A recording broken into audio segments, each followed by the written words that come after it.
Bien, buenas tardes a todas las personas que ya nos acompañan el día de hoy en esta, l- podemos decir, la última transmisión de Zoom por este año de la Fundación para la Cultura Urbana, también el evento de cierre de nuestras actividades de este 2022. Lo cerramos además con broche de oro, con mucha alegría además de esta presentación que vamos a hacer hoy acá, de esta preciosa novela que tenemos acá, Los Verdaderos Paraísos, de Luis Carlos Azuaje, que fue la novela ganadora del 20º Premio Anual Transgenérico de la Fundación para la Cultura Urbana. Y tenemos aquí, esto es una reunión de escritores hoy acá, tenemos aquí a dos invitados, al autor por supuesto, y a dos invitados para hablar de la novela. Tenemos a Keila Valdelaville, ella, repito, es escritora, es antropólogo con estudios en escritura creativa, está radicada en Estados Unidos, nos acompaña desde la fría Nueva York,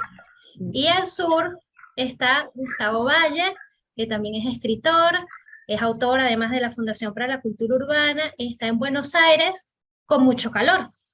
Y un poquito más arriba está Luis Carlos Azuaje, nuestro autor premiado. Está desde Brasil con una temperatura intermedia, digamos, para completar este cuadro aquí, este triángulo. Bueno, yo aquí desde Caracas, en una Caracas fresca, para nosotros casi de invierno. Bien, bienvenidos a los tres, gracias por acompañarnos y bueno, le doy la palabra a Keila. Keila, buenas tardes. Hola, buenas tardes a todas y a todos.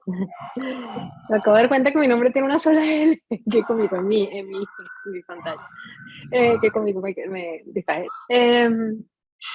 Bueno, es un gran placer estar aquí. Muchísimas gracias, Luis Carlos, por pensar en nosotros, para acompañarte, en particular en mí.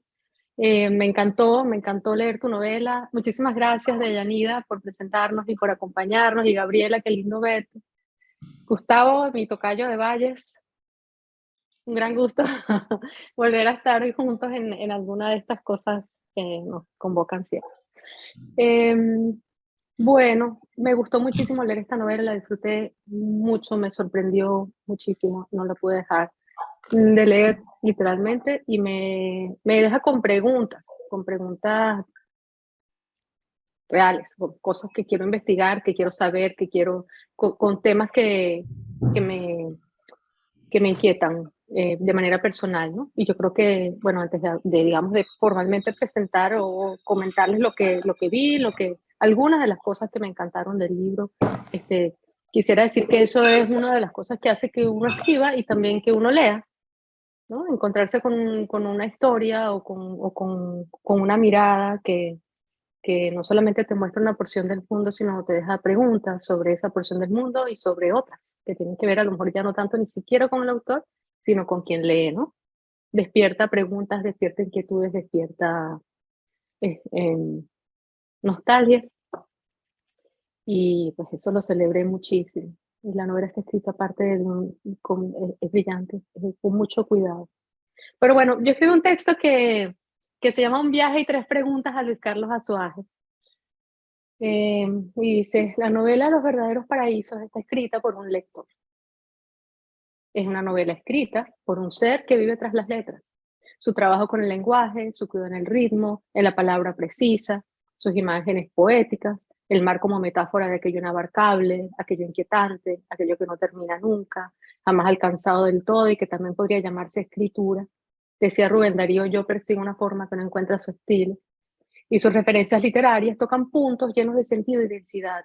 Más bien, construyen vectores con sentido y densidad, que en un juego bidireccional conectan novela y lector o lectora en emoción al leer.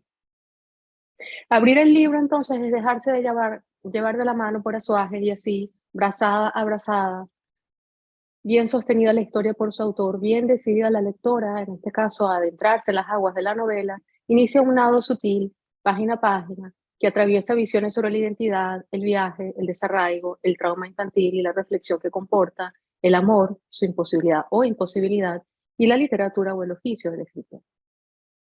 La novela empieza En el pueblo se rumora que hay un joven hospedado en la posada pesquera Porto Sol, que habla un portugués torpe y viene de muy lejos. A mí me interesan siempre, me llaman mucho la atención, me interesan siempre las primeras líneas de las novelas. Y esta me conmovió. Pareciera no decir nada y dice todo, dice mucho. Que había llegado, no se sabe de dónde, supuestamente es de Argentina, al pueblo costeño de Iguapé. ¿Iguapé o Iguape? No tiene acento. Iguape. No Iguape. tiene acento, Y yo no Iguape. sé por qué decía todo el tiempo Iguapé, y dice, pero no tiene acento, no puede ser. Al pueblo Iguape. costeño de Iguape, en Brasil, y encuentra con una meta ulterior trabajo temporal en una posada propiedad de una japonesa, doña Satori. Desde las primeras líneas sabemos que en esta historia hay un viaje, más aún, un extranjero. Pronto entenderemos que también de sí mismo, que la condición le pesará siempre y que lo rodea un enigma. En efecto, doña Satori lo llama el argentino porque su idioma es el español y hace sonar la R como si estuviese apresada la lengua e intentase liberarla haciéndola vibrar. Doña Satori no siente compasión, es poco dada, dice la novela, estos son citas de la novela, perdón, es poco dada a ese tipo de sentimientos, solo cree en el chico, cree en su fortaleza, en lo que sea que haya podido llevarlo hasta ahí. Debajo de ese dolor y ese cansancio, que no son más que los signos de un largo viaje que todos hemos hecho alguna vez, hay determinación. Sea cual fuera el motivo, ahí en la posada hay trabajo para él. Sus ojos, sin embargo, no despiden ninguna luz. Son opacos, taciturnos, como si el pasado lo acechase, como una sombra que se proyecta bajo un cuerpo que no es el suyo. Con esta introducción no solo sabemos cómo es visto David por la japonesa. Azuaje logra transmitirnos una desazón. Ya sabemos que este personaje viene con una mordida, viene con un pesar a cuestas. La sensación de desarraigo comienza a notarse desde el inicio. David despierta sospechas de los habitantes del pueblo, los empleados de la posada y los familiares de su jefa, quienes inquietos ante el silencio relativo al lugar de presidencia del forastero, los motivos de su estadía en aquel pueblo tan pequeño, perdido en la mitad de la nada, y la secrecía que responde a estas inquietudes, lo miran con distancia y cuidado. ¿Qué es lo que vino a hacer este joven Iguapé? Dice la novela. Es lo que todo el mundo se pregunta. ¿Por qué no ha tenido la cortesía de contar su historia si todo el mundo lo hace? ¿Contar historias acaso sea la profesión más antigua de cuantas han existido, especialmente las narrativas personales de las que todo el mundo se jacta? ¿Qué es lo que vino a hacer este joven Iguapé? Se pregunta uno cuando lee. Dedica las noches a escribir, recién llegado. David no tarda mucho, dice la novela, en darse cuenta de que ese lugar no es propiamente una habitación, sino un depósito, el lugar que le han destinado para su estadía. Un lugar del que no saldría vivo a menos que contara con antialérgicos e hiciera una limpieza profunda. Y también si no se dedicara a algo como escribir, por ejemplo, y dejara la sangre en ello. Y eso hace. Primero acomoda el lugar, lo desinfecta y llena de vida. Y luego concentra todas sus fuerzas con absoluta devoción en el acto de escribir. No porque crea en la trascendencia, sino porque está convencido de que él puede hacerlo, de que él sabe cómo hacerlo. Y nadie sacrifica un don sin antes hacer algo con él, aunque sea solo por estricta curiosidad. En realidad, si tuviera que elegir entre escribir y volver a casa, elegiría lo primero, porque al menos así puede simular su propio camino, trazar su propio destierro. El destierro, pienso yo, nos destierra. No en vano, este hombre algún día siendo niño se salvó de ahogarse y fue así que inauguró en una comunión salvaje su amor o su identidad con el mar. David será desterrado por siempre, es su manera de vivir. Así renació el día en que venció las profundidades y dio al fin del mar y dio al fin otra inhalación. En tanto, en Iguape, las mucamas, curiosas pero sin duda más receptivas, se preguntan por la actividad nocturna, por los movimientos que se escuchan en la habitación de David y sobre los que él no habla con nadie, a pesar de ser inocultables. Esta quizás es uno de los momentos que más amo de la novela. Julia no lo dijo, pero hubiera querido decir, cuando describe el sonido que hay en la habitación, ellas entre ellas conversan y se preguntan, ¿qué está pasando ahí? ¿Qué es lo que hace él? Julia no lo dijo, pero hubiera querido decir, era un sonido como de una llovizna sobre un tejado de caracol, una radio que sintoniza una entrevista muda, pasos desandados, vocales presas en el vértigo de un sueño, el ronquido de un instrumento abandonado, una cabaza tal vez, las piedras que van quedando en la suela de los zapatos y producen un ruido metálico, despojos, el sonido que hacemos al romperlos. Pronto sabemos que David sigue las pistas de Albert Camus, investiga un Camus. Investiga la estancia de este escritor en el pueblo durante 1949, una estadía de la que se sabe poco, pero que él siente oculta. Pero es que él siente oculta algo poderoso. De allí el verdadero motivo de su estancia en este pueblo pequeño, una estancia durante la cual hace amistades y va descubriendo cuán extranjero es y lo difícil, o mejor dicho, imposible que es para un extranjero dejar de serlo. Él siempre será un outsider en el pueblo y un extranjero en esa casa, porque su extranjería es itinerante, es nómada, lo sigue a todas partes. No olvidemos que un escritor está siempre del lado de afuera de lo que cuenta, de cualquier manera. Y dice, sumergido en su liminalidad, situado en una trinchera de resistencia a las etiquetas, su voluntad de vivir una vida literaria lo convierten en su propia creación, el hermoso acto de buscar a su ídolo. Yo vine por algo muy importante, más importante que yo, vine para encontrar una pieza faltante. Es casi una ironía frente a este mundo agotado en su superficialidad. Nos aventuramos a sugerir que así como está fuera David, está fuera Azuaje, que es como medio calor.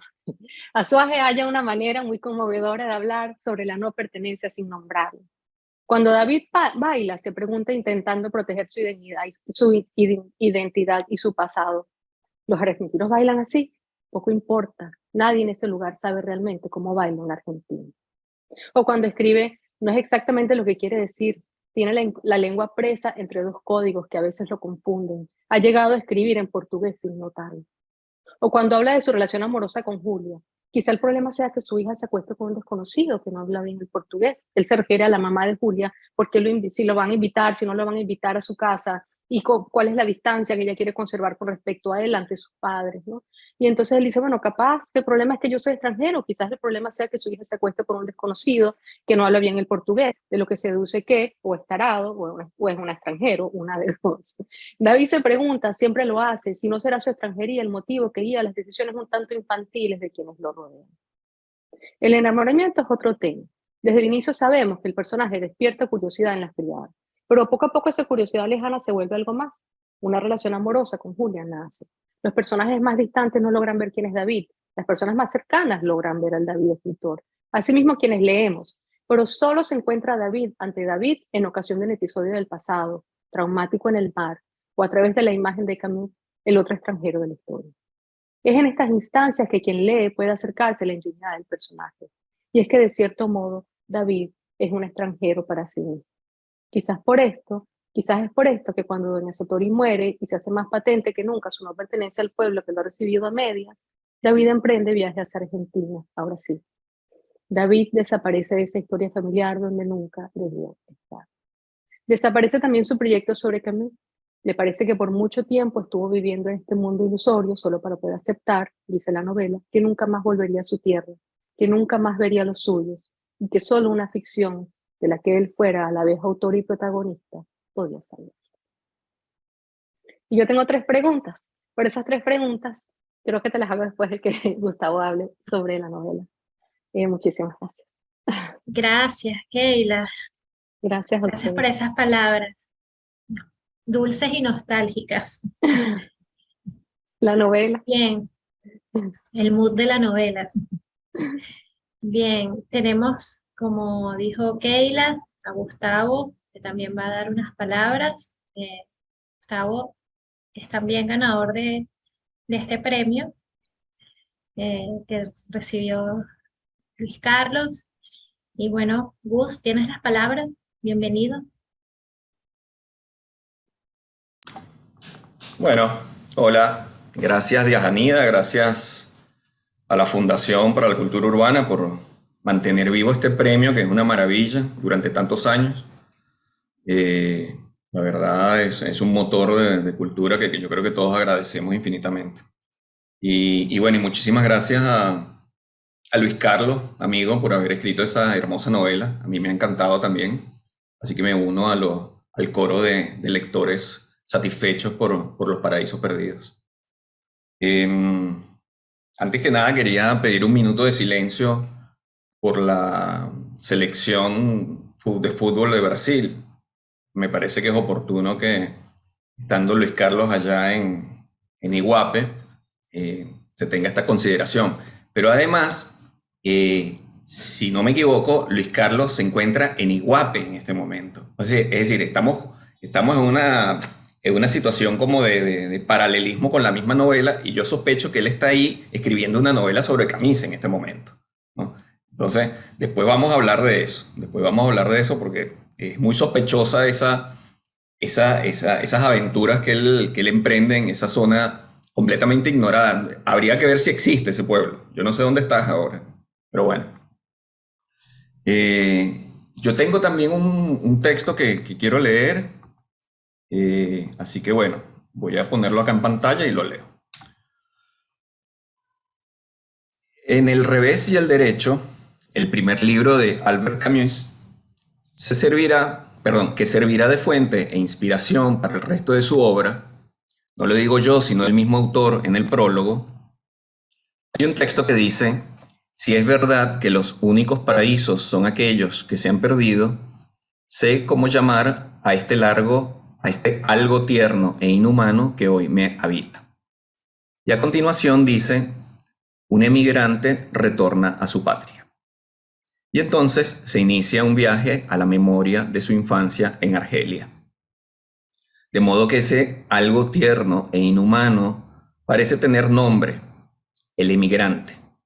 Ese sujeto contradictorio que puede albergar en su corazón una ternura casi infantil, profundamente cándida e ingenua, junto con una suerte de deshumanización involuntaria, producto de la urgencia de hacerse un lugar en el país al que llega y sobre todo un lugar en el corazón de su subjetividad. Y para esto debe pasar un poco desapercibido, sin ofrecer demasiadas pistas, asumir cierto anonimato que inevitablemente lo convierte en sospechoso, porque un extranjero es, antes que nada, un tipo sospechoso. David, el protagonista de Los verdaderos paraísos, tiene esos rasgos que menciona Camus. Es un joven de 20 y pocos años, llega a Iguape, pueblo del litoral paulista, a la posada de la señora Satori, proveniente de un lugar que parece ser Buenos Aires, con el propósito de ser escritor. ¿De dónde viene realmente este joven? ¿Quién es en realidad?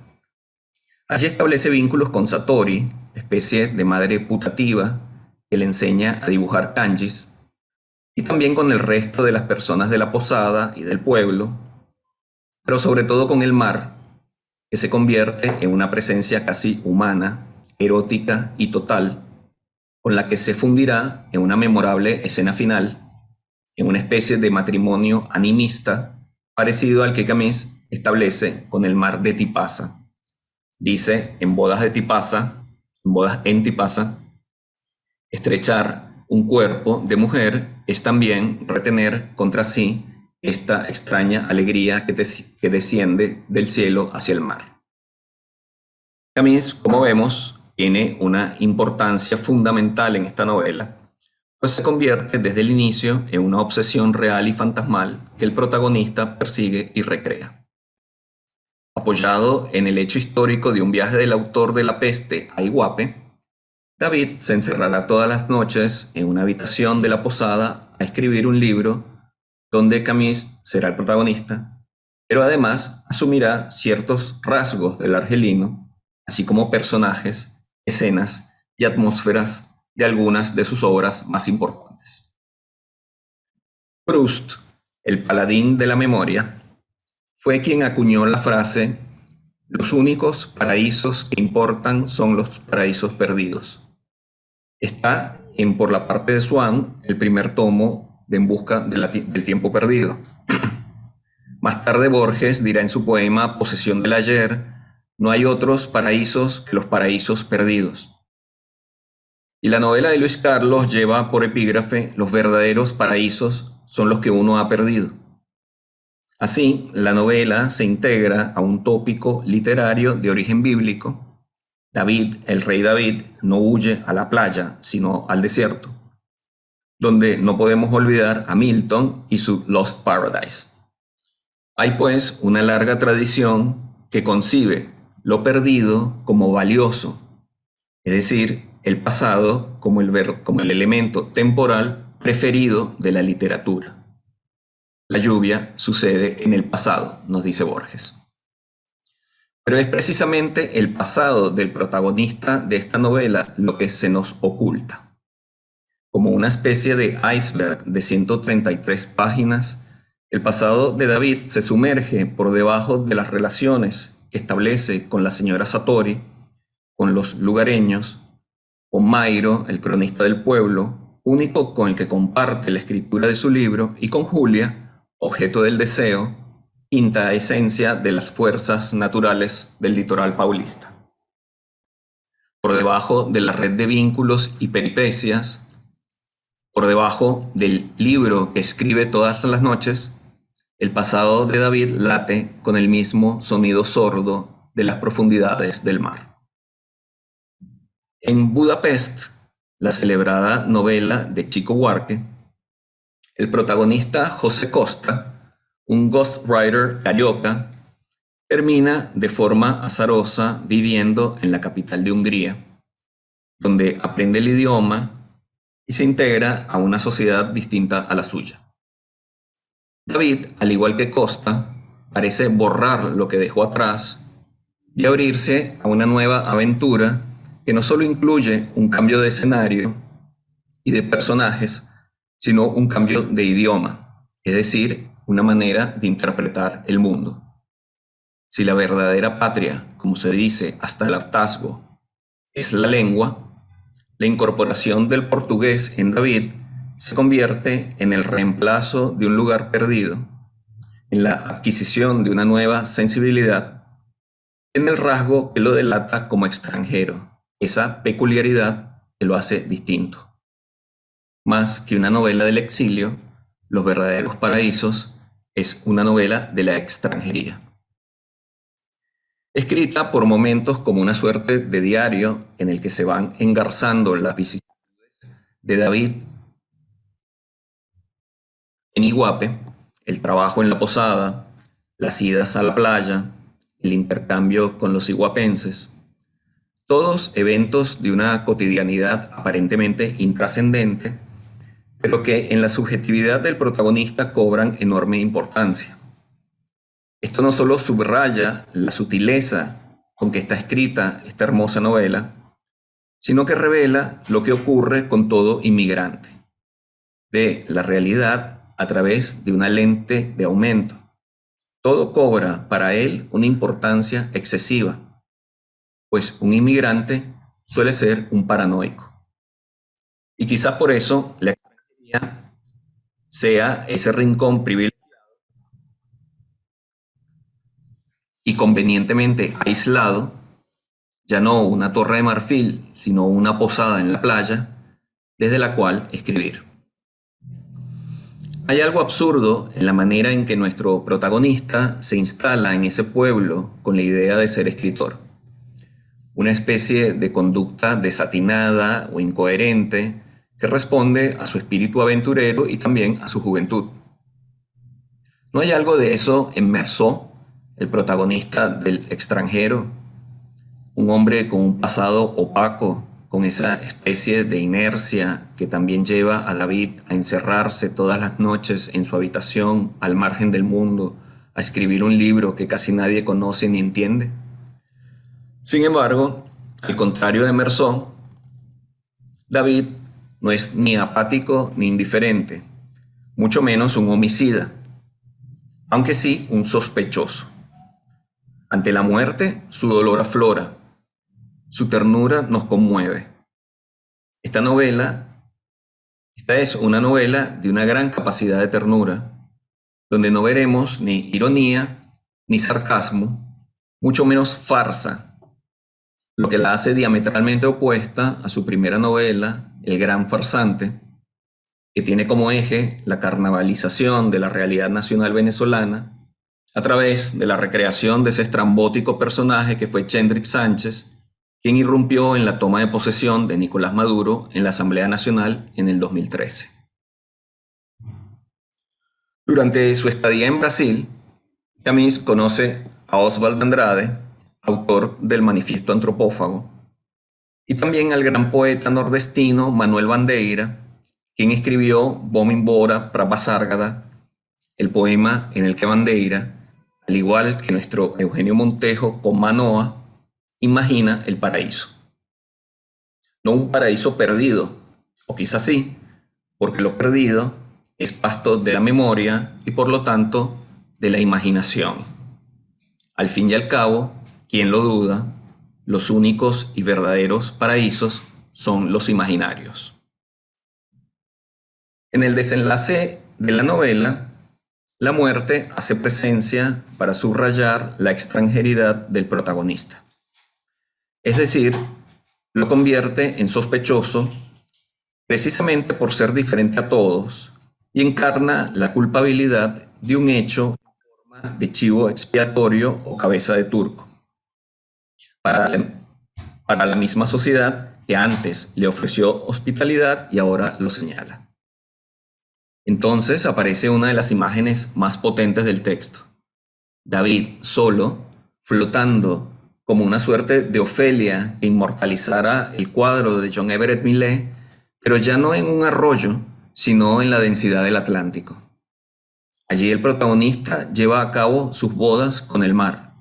Une la profunda soledad de su extranjería a esa novia oscura que es el mar nocturno. Pero esto, que pareciera un final, solo es un cierre y anuncia un regreso. Pero, ¿a dónde? La patria parece evaporarse, los caminos que conducen a casa se han borrado. Sin embargo, no todo está perdido. El viaje y sobre todo la escritura y los libros le han servido para reconocerse y construir una identidad, al menos efímera, en medio de su incesante búsqueda. La ficción, parece decirnos esta novela, es una medicina contra el desarraigo.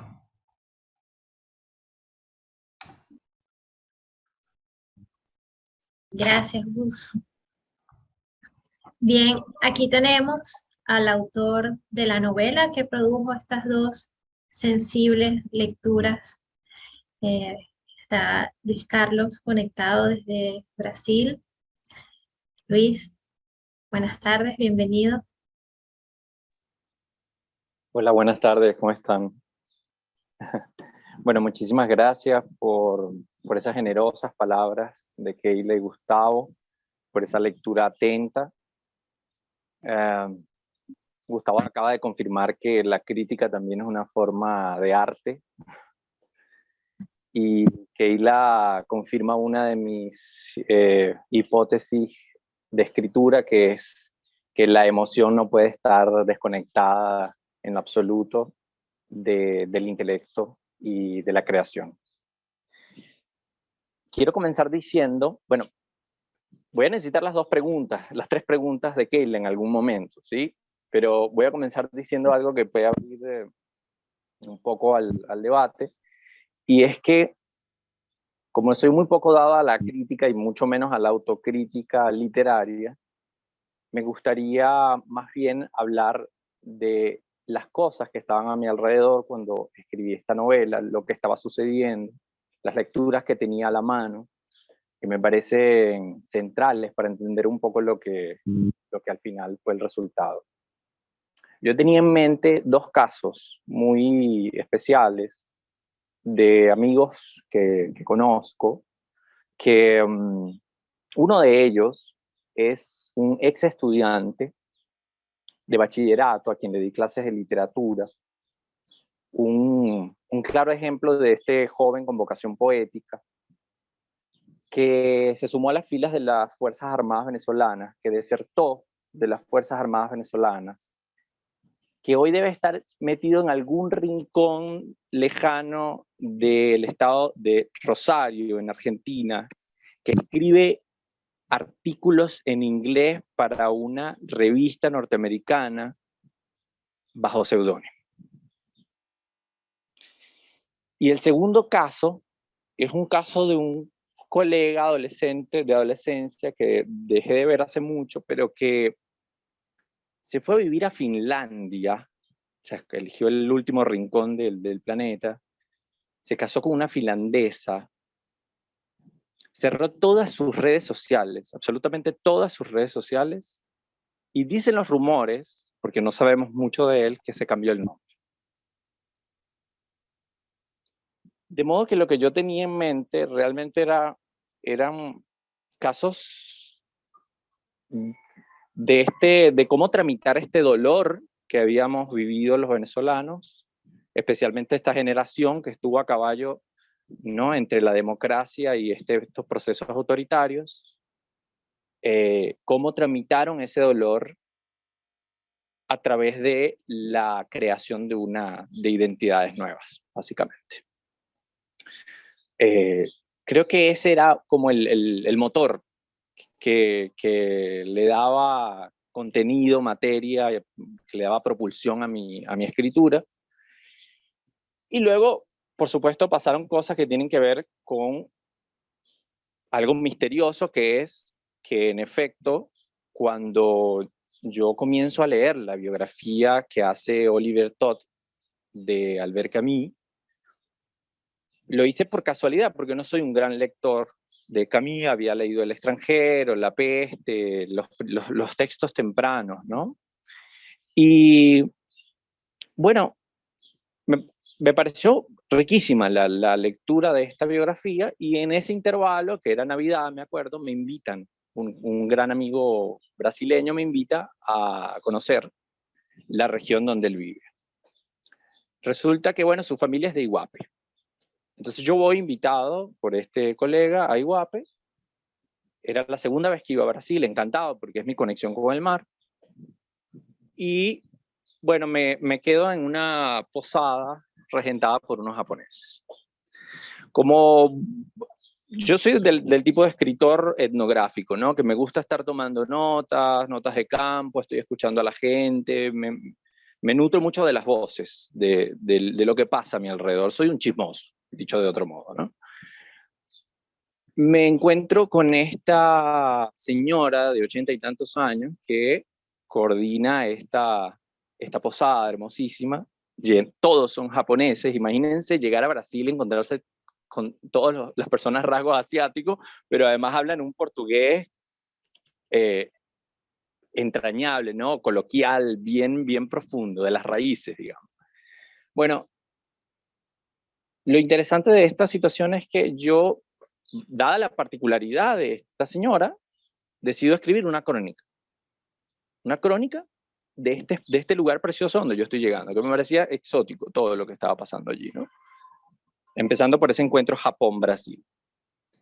Y no sé cómo llegó la crónica a el redactor del diario de este pequeño lugar, que sí existe, Gustavo Valle, se llama Iguape, está en el sur del litoral de São Paulo, tiene tan solo 30.000 habitantes, y en esta conversación que yo tuve vía Facebook, por cierto, con el editor del Tribuna de Iguape, me dice, no sé ni siquiera cómo llegamos a esa conclusión, me dice, ¿sabes que Camus estuvo en Iguape?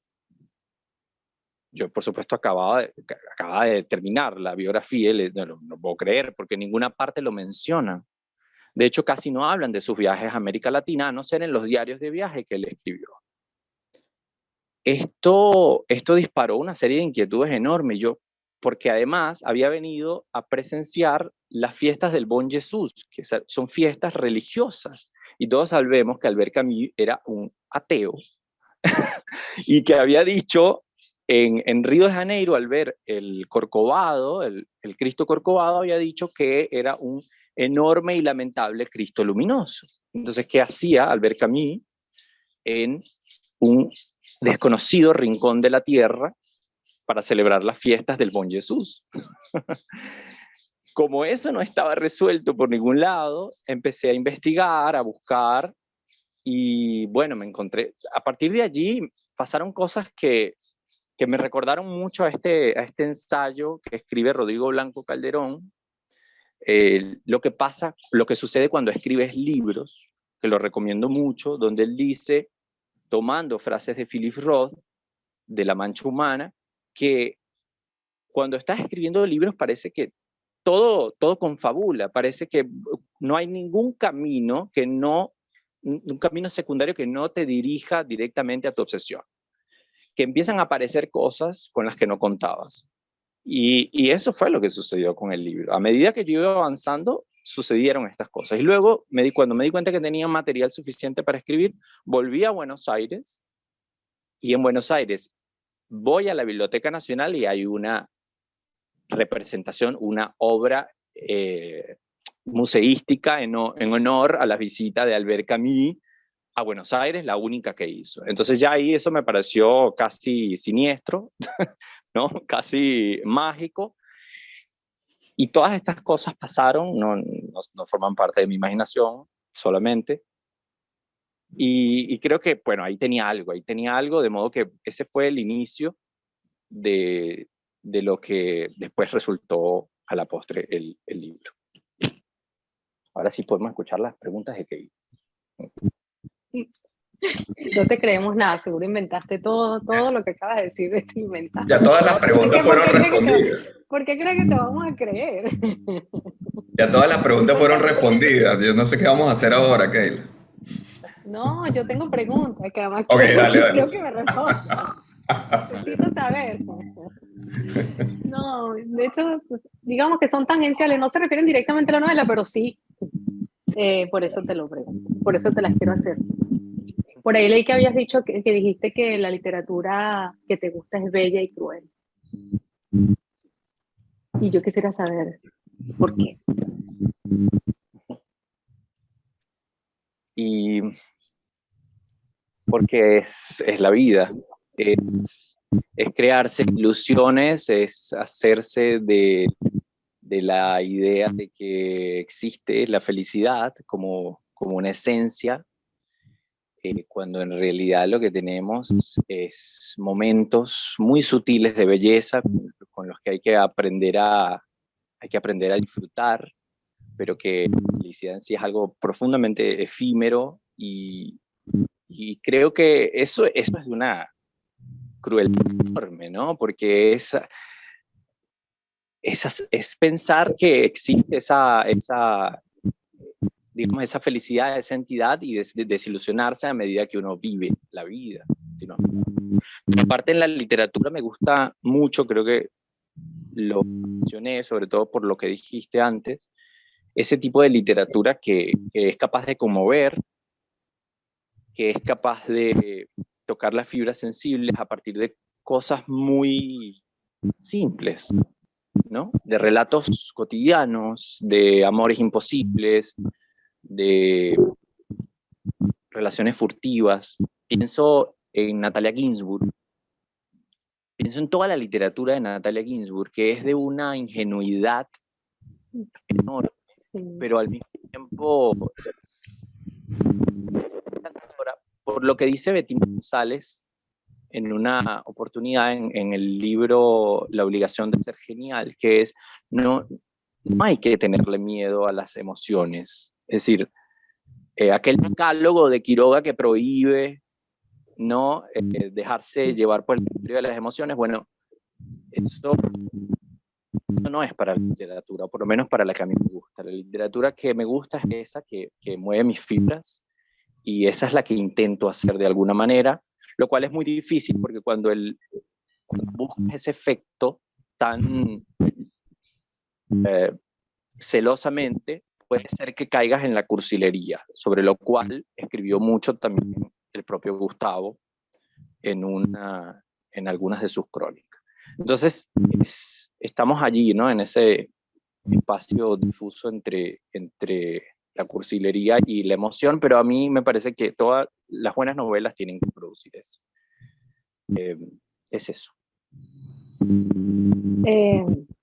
Me interesa mucho tu respuesta porque una de las cosas que me golpeó mucho cuando empecé a leer la novela fue que cuando describen la mirada, ¿no? Cuando describen la mirada de David, cuando describen cómo doña Satori ve a David, ¿no? Lo que ella encuentra en sus ojos, ¿no? Y uno espera que digamos que uno está acostumbrado a que ser, bueno, acostumbrado no necesariamente, pero sería lo más usual, ¿no? Que hubiese como más enigma, que hubiera un enigma, ¿no? Lo hay, pero lo que ella ve más bien es una mirada opaca, una mirada cerrada, ¿no?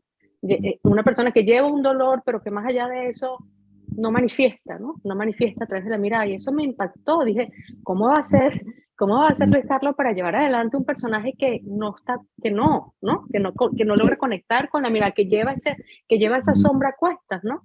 Obviamente Lo haces y con creces y estás todo el tiempo justamente manejando de esa manera tan sensible las emociones y con mucho cuidado y muy bien dosificado, de manera que jamás lo sientes cursi, ¿no? Pero pasa otra cosa al final, y es que entonces cuando ya está terminando la novela, hay dos cosas que están ocurriendo y que la relacionan con la vida, con Eros, ¿no? Y son su amor o su relación con Julia y su amor por la escritura, su devoción, una supuesta devoción o una devoción, bueno, sí, al proceso escritural, ¿no? Y literario, pues, que son dos cosas que abandona al decidir irse. Cuando finalmente se va, no solamente deja a Julia prácticamente sin despedirse o sin despedirse, sino que luego, bueno, no quiero estar, a lo mejor estoy, pero digamos, no les quiero contar la novela. Pero bueno, pasa que al final cuando cierra la novela dice, empieza con una sensación de pérdida de una persona que ha perdido algo y no sabes qué es, y luego termina otra vez con una sensación de pérdida muy grande, ¿no? Muy fuerte. Y sin embargo, es una novela de belleza. Es todo sobre la belleza, ¿no? Claro. En ningún momento sientes el peso, ¿no? Entonces, por eso me inquietó mucho cuando leí ese comentario tuyo, porque bueno, ahí está. Y bueno, no sé si Gustavo quiere decir algo en este momento o si yo sigo haciendo preguntas. Yo soy preguntona y tengo más que tres, pero... No, está bueno lo que decís de lo que pasa que acá me parece que como que el concepto de pérdida es muy importante, porque a veces o sea, la novela parece ofrecernos no solo una pérdida, sino varias, y yo veo particularmente dos que son una pérdida de ida y de venida, es decir, hay un personaje que llega a un lugar con una mochila de pérdidas arriba, ¿no? Pero al mismo tiempo, al final, abandona ese lugar a su vez, por lo tanto, vuelve nuevamente a generar una segunda mochila de pérdidas, porque ya para eso tendrías que escribir los Paraísos Perdidos parte 2, que es donde entonces nosotros nos enteramos cómo ese personaje metaboliza la nostalgia o la pérdida de haber abandonado Iguape, ¿no? Entonces la novela se corta ahí, ¿no? Pero evidentemente eso, digamos, abre una dimensión de pérdidas diferentes. Por lo tanto, siento que hay como dos dimensiones de pérdidas muy importantes, ¿no? Una con la que llega y otra con la que se va, ¿no? Después, al margen de eso, yo quería comentar algo que me parece siempre muy interesante de esta novela, ¿no? Y que tiene que ver bueno, con eso que oculta. Lo que oculta, lo hemos dicho ya tanto Keila como yo y el mismo Luis Carlos, evidentemente es como el pasado, o sea, uno no termina de saber a ciencia cierta quién es el personaje y cuáles son sus motivaciones o qué le ha pasado. Incluso no se sabe muy bien de dónde viene, a pesar de que se menciona Buenos Aires, pero ese Buenos Aires es también como un territorio de origen inestable, ¿no? Entonces, cuando hacemos el paralelismo con la situación venezolana, digamos, que fue lo que tocó Luis Carlos al inicio, y que tanto Keila como yo fuimos lo suficientemente cautos y prudentes para no tocar ese tema. Sin embargo, es muy notable que es una novela que, así como su protagonista oculta su identidad, la novela oculta, así como el iceberg por debajo, la lectura sobre una realidad nacional. Y sobre todo por la pérdida de un espacio propio y una identidad, ¿no? Y sin embargo lo hace de esa manera, lo hace de una forma, lo prestidigita, ¿no? Lo hace de una forma que nada más se mantiene en la parte, insisto, que no vemos del iceberg, ¿no? Y eso genera una energía, una latencia a lo largo de todo el texto, que creo que entra como en contrapunto con esa belleza, esa ternura que hay a lo largo de toda la novela, con una especie de angustia, ¿no? Entonces, vemos y disfrutamos incluso de esos paisajes, ¿no? Sin embargo, hay algo que late por debajo, que es un sentimiento de dolor, un sentimiento de pérdida, un sentimiento de incomunicación, porque se trata de un personaje que evidentemente no puede decir o no quiere decir ciertas cosas, ¿no? Pero, ¿sabes que hay una cosa que me interesa mucho, Gustavo, lo que acabas de decir? Y, y es que simbólicamente también hay una cosa que creo que acerca a quienes están o estamos afuera, y es que de cualquier manera es mucho lo que tenemos que dejar atrás, no solamente en términos de historia, memoria, la nostalgia, no estoy hablando de eso, estoy hablando de identidad, cosas que sencillamente terminas pasando por alto, porque sería muy complicado relacionarte con la gente con todo lo que traes a cuesta. No me refiero al dolor, no, me refiero a los propios rasgos de la venezonalidad, a ciertas maneras de nombrar las cosas, a ciertas maneras de actuar y de relacionarte, que simplemente pues no hay espacio para ellas. De alguna manera uno siempre está ocultando una parte de quien fue. Hay una parte que nunca viene a cuento, hay una parte que nunca viene al caso, hay una parte que siempre se deja atrás, ¿no? Aunque uno la lleve adentro. No quiero decir que uno la olvidó, lo que quiero decir es que uno no la comparte. Siempre creo yo, y ahora me pregunto, si cuando la gente lo ve a uno, en efecto siempre hay una cierta sombra y un cierto vacío, porque en efecto hay una parte que uno no comparte y no compartirá jamás, ¿no? Entonces eso también creo que nos acerca a David, y quizás eso fue una de las cosas que me conmovió mucho, que más allá de que él tiene unos motivos, no del todo claros para uno como lector o lectora, para esa secrecía, para esa, pues sí, pues para esa sombra, ¿no? Ese ocultamiento, de alguna manera hay una conexión que es muy, muy vívida y muy, muy real, ¿no? Uno en efecto, sí, con la propia experiencia, ¿no? Y en ese sentido, yo quisiera como, a ver, no sé, ¿tú cómo quieres decir otra cosa, Gustavo? Quería mencionar solamente algo en unión con eso, pero si querés continuar y luego No, encauzamos. dilo, porque yo lo que pienso es que yo con lo que dije me acordé que la otra pregunta tiene que ver con eso, se le iba a preguntar, pero mejor di tú. Bueno, un poco, y también en unión con lo que estabas comentando, de que hay cosas que se ocultan, y esas cosas que se ocultan a veces son incluso palabras, es decir, Tal cual. enunciados, formas de decir las cosas, maneras de hablar, entonaciones.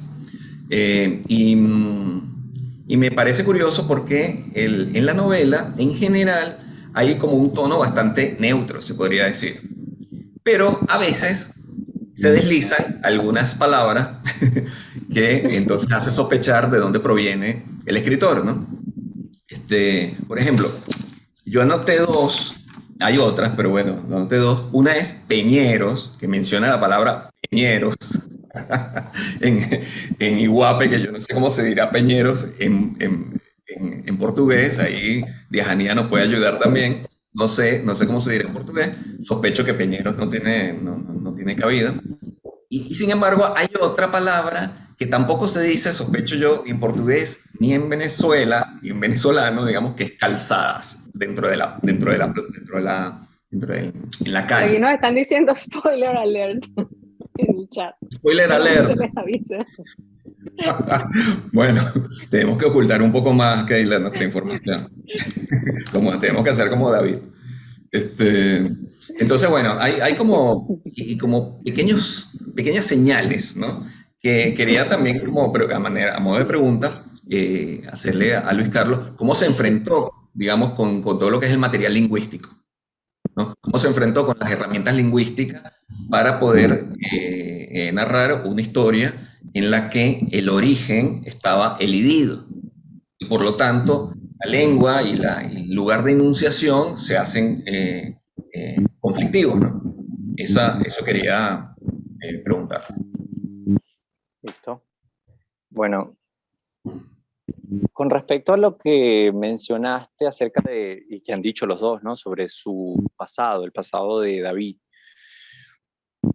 me parece que era precisamente eso lo que estaba buscando, ¿no? Un personaje que defendiera su silencio, defendiera su derecho a no tener que hablar de quién era o de dónde viene, como si fuera un pasaporte.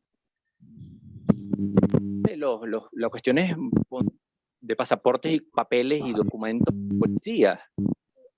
Lo que él piensa es, mi derecho es a hacerme de una nueva vida, dado que he renunciado a la anterior, porque eso creo que queda bastante claro. Y esa posibilidad de hacerse de una nueva vida depende de poder, en los términos en que lo ve David, mimetizarse con el entorno, ¿no? Convertirse como una especie de personalidad anfibia. Cual eso cree. Y una de las primeras que tiene que hacer es dejar su lengua. Y tiene que apropiarse del portugués. El pasado me hubiera obligado a escribir una novela psicológica más... y yo creo que es precisamente el silencio de muchas cosas que no se mencionan. Hay una palabra a lo largo de toda la novela que yo omití deliberadamente. Les dejo ese acertijo allí a los lectores. Y me parece que es una palabra central que resume mucho en relación a esta obra en su totalidad. Y creo que la novela es sus silencios también, es lo que no dice. Ahí es donde creo que está su potencia, y tal vez por eso no fueron 200, 300 páginas, tal vez por eso fue la condensación del hecho poético lo que me interesaba. Por esa época estaba leyendo mucho a Alessandro Barico, a Julián López, María Negroni. Estaba leyendo gente que ha hecho prosa poética en su totalidad. Elena Poniatowska, este trabajo que hace sobre Leonora Carrington. Entonces creo que lo que sintiendo era que esto debía tener un clima poético. Y hay una autora que fue como muy determinante para crear este clima, no sé si conocen a Alejandra Camilla. Alejandra Camilla es una narradora de cuentos breves, argentina, pero de familia japonesa. Y me ayudó mucho a entender esta vinculación entre lo ceremonial de la cultura japonesa y cómo vincularlo al desborde de lo brasileño, ¿no? A lo festivo de lo brasileño, que era para mí una contradicción enorme desde el momento en que Luis, como investigador, observó este fenómeno, ¿no? Entonces creo que eso es lo que estaba dando vueltas en relación con el tema pasado, su procedencia, sus silencios. Creo que era un propósito general de la estructura del libro. Y en cuanto al lenguaje, Gustavo, qué bueno que lo dices, porque esto es un tema que produjo cierto debate en su momento. Crina muy amablemente me hizo como algunos comentarios de la novela, ella fue su jurado, Crina Ver, y me decía que no reconocieron, el jurado no reconoció la procedencia del autor. O sea, no podían decidirse de dónde. Esto produjo como una sensación de extrañamiento, por una parte porque yo estaba convencido de que ellos iban a saber de dónde era, pero al tiempo era algo natural, que mi prosa fluye de esa manera, es decir, es como escribo, es una escritura que está atravesada por mis 8 años de experiencia en Buenos Aires, con mis lecturas que son muy del cono sur, pero al mismo tiempo con ese vocablo lleno de venezolanismos que conservo, puesto que mis amistades en Buenos Aires en su gran mayoría son venezolanas, pero a la vez esa mistura que yo he aprovechado de mi relación con el portugués, que seguramente ha llenado de nuevos animales a esta fauna lingüística, ¿no? Que es la mía. Entonces, digamos, no fue deliberado, yo escribo así, lo siento, podríamos decir. Y sí me regodeé en el hecho de que en algún momento elegía calzado, porque era, si no me equivoco, Gustavo, un momento de época en el que intenté recrear la historia de mí en Iguape, y en algunos momentos iba a carro, porque es como se dice en Venezuela, pensando que podía haber escrito auto, que es como se dice en Buenos Aires. En fin, o sea, yo tuve ese debate desde luego, pero no me parecía esa hibridación o esa mezcla me parecía rica para los propósitos de la novela. Pero como te digo, que es un poco azar, es decir, escribo de esa manera.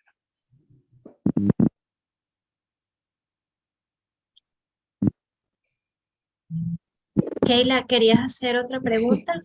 Siempre. No, mentira. Bueno, sí, ¿verdad? Pero bueno. Bueno, justamente, y viene, voy a hacerte esta otra, que no es la que te iba a hacer antes, pero que viene en caso.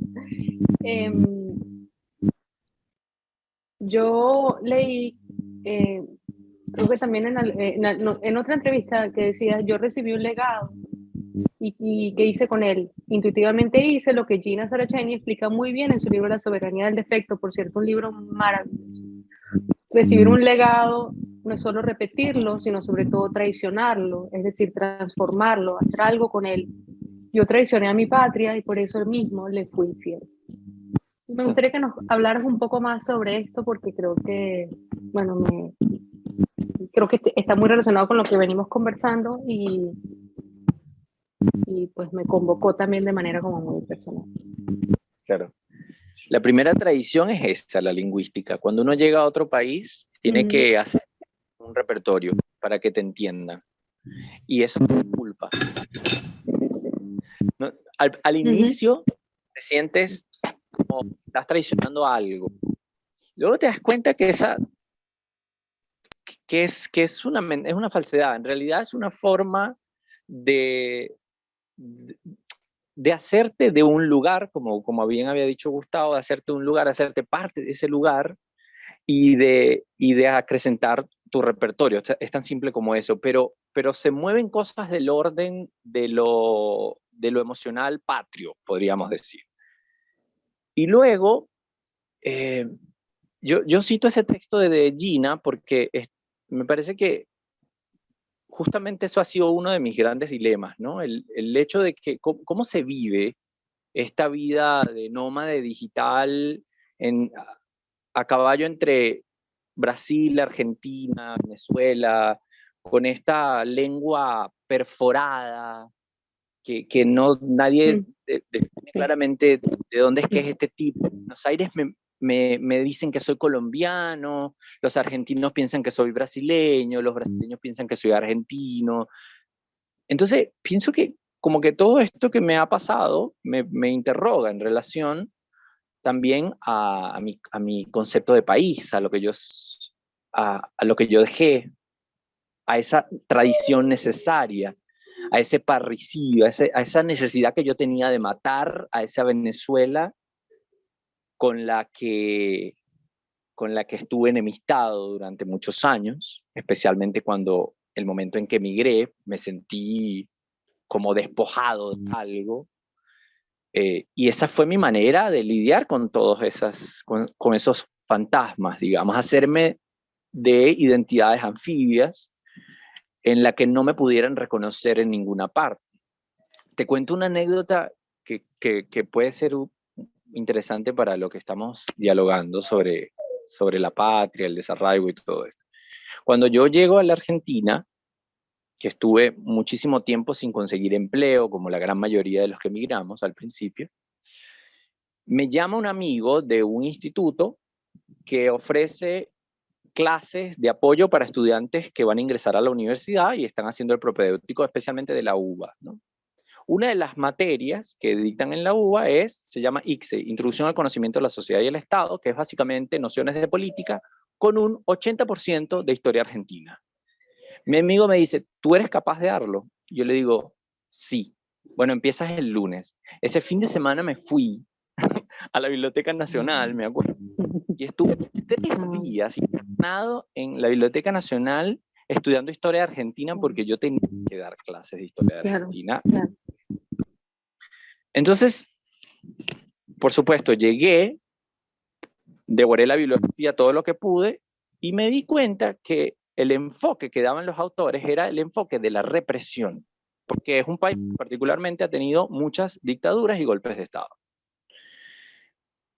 Yo lo que empecé a narrar esa historia de la represión muy emocionado, más emocionado de lo que cualquier profesor de un instituto debería estar, y las clases empezaron a llenarse misteriosamente. Sí, comenzó a llegar gente y a llegar gente, y yo no estaba muy bien como enterado de qué era lo que estaba pasando, pero yo lo que creo es que yo superpuse la historia de la represión en Venezuela con la de la historia de represión argentina, y la gente estaba fascinada porque no le estaban contando una historia chata, muerta, sino una cosa que ellos podían sentir, que era la pérdida de la democracia. ¿Se entiende? Con efusividad, y bueno, tuvo tanto éxito que ese fue el instituto donde trabajé durante muchos años, y lo que hago hasta hoy. Pero imagínense, para un venezolano, ponerse a dar clase en los primeros días de Argentina, y de paso mi público era brasileño casi en su totalidad, con lo cual yo tenía que explicar cosas en portugués. Era completamente un disparate. Si ustedes lo ven, es una de las cosas más divertidas y complejas que he tenido que hacer en mi vida, pero la lección es esa, o sea, yo era para los brasileños, era argentino, que estaba defendiendo su historia. Medio que cuando se enteraron que era venezolano había una especie de decepción, pero ¿cómo? ¿Venezolano? ¿No? Entonces, no sé, es muy rico lo que sucedió allí, esa complejidad, y yo me encontré en esa identidad múltiple, en esa multiplicidad. Es decir, me abrazó esa idea de que no somos parte, somos de muchas partes. Hogar podemos llamar a aquellos lugares donde somos bien recibidos y donde nos sentimos maravillados, y eso no significa que estemos traicionando una lengua o un legado, a no ser bajo el concepto de Saraceni, que es haciendo algo con eso, ¿no? Reformulándolo, transformándolo, para ver nacer algo nuevo. Qué interesante. Y bueno, primero, qué audaz esa clase. Me hubiera encantado verte por un huequito.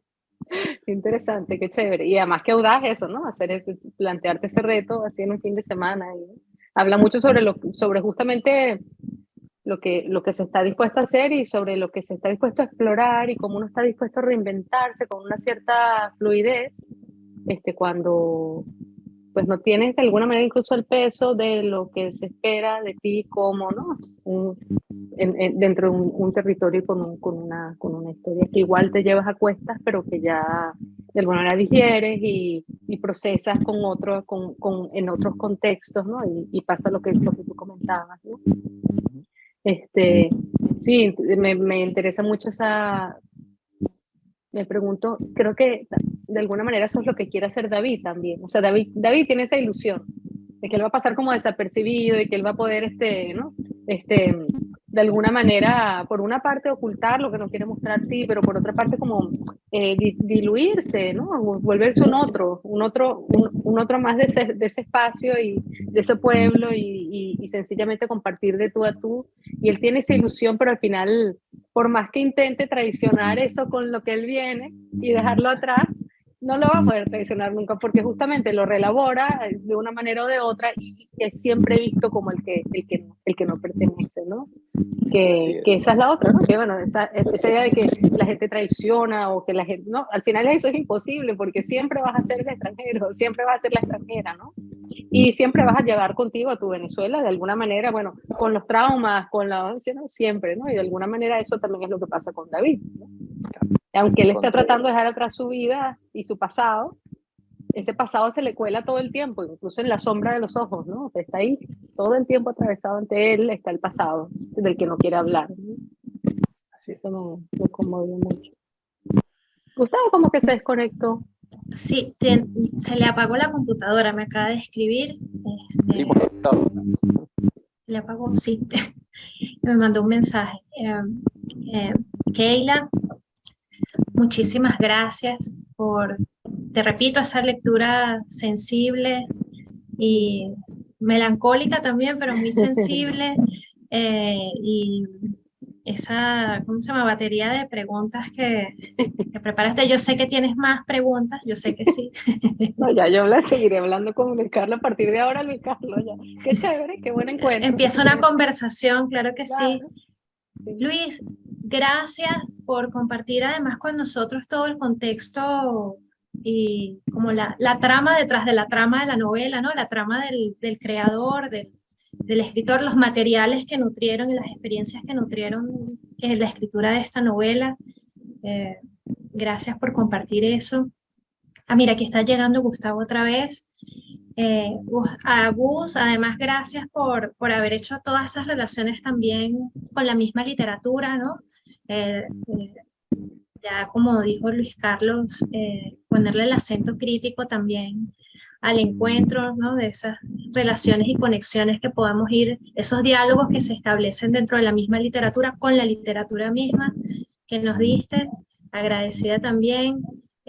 Todo el tema del material lingüístico que está allí, que se relaciona con la identidad y los desplazamientos, ¿no? En este caso vamos a hablar de el personaje, ¿verdad? Del protagonista, para no entrar en aguas más profundas. Y bueno, felicitaciones nuevamente. Para los que estén interesados, lo puse en el chat, pero lo repito, para los que estén interesados en la novela Fuera de Venezuela, está disponible en Amazon, en Google Books y en Apple Books. Y aquí en Caracas la pueden conseguir en las principales librerías de la ciudad. Ya se está distribuyendo la novela. Luis, enhorabuena. Espero que esto sea el augurio de muchísimas cosas buenas para tu trabajo como escritor. Gracias, Dejanira.